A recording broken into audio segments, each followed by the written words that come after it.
the CAT-4 just hit the mark in terms of dividing cognitive ability into those 4 domains: verbal, quantitative, non-verbal, and spatial.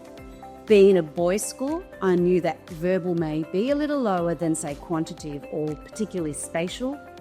And I knew that with that, we needed to find a tool that showed potential, even though maybe performance wasn't there.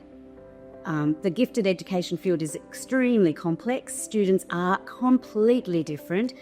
And so part of having a tool like the CAT-4, being a cognitive ability tool, looking at potential, I was then able to have some really rigorous educational discussions with staff, to deleting or removing those misconceptions about children that are bright, for want of a better word. So that became very successful. One of the real benefits that we've seen of using the PASS assessment is that it provides us such good quality attitudinal data. So I can think of some boys here at the school who have really struggled with self-belief. They just haven't been certain about their own capability and capacity. So we've used the data from CAT-4 to be able to give them an objective measure of what they are capable of. But then the past information has helped us determine why they aren't working or achieving at that level. And so much of it has got to do with their attitude to learning, their belief about themselves, and just them understanding themselves. So we've used that intensively, I think creatively, and also really authentically to help boys understand themselves. And we've seen some incredible changes in their attitude to learning, which has led to changes in performance.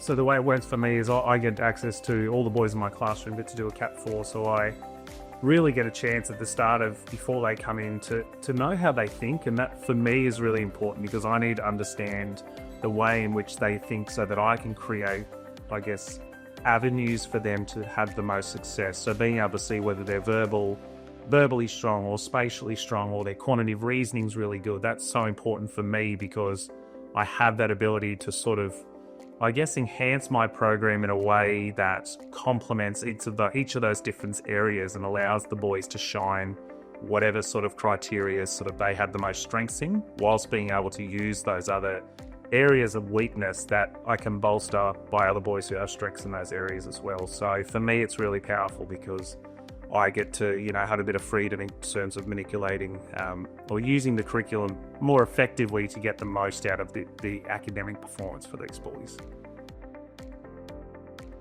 The conversations around what CAT-4 gave us in terms of a teacher report were incredibly useful because what I loved about it was the fact that it had implications for the classroom.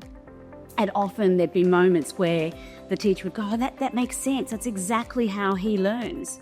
So there were just some really good natural conversations around learner profiling.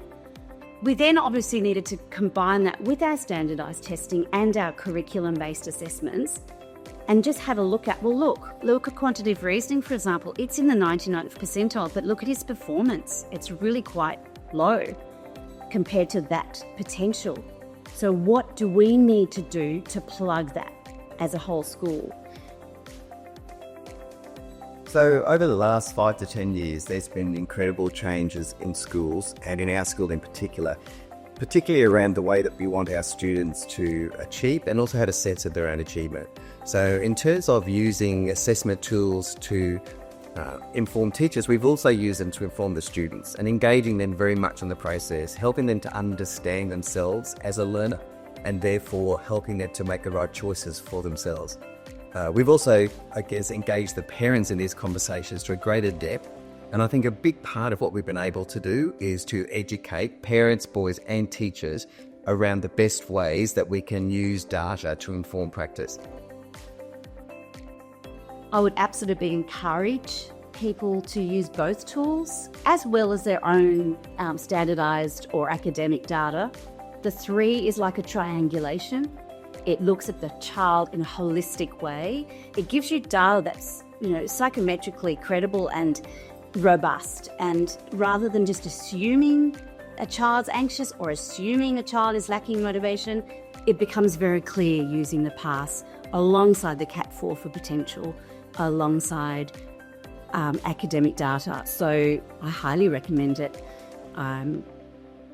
Ideally, a whole school process where I do this with everyone would be a Northern Star that we're heading towards.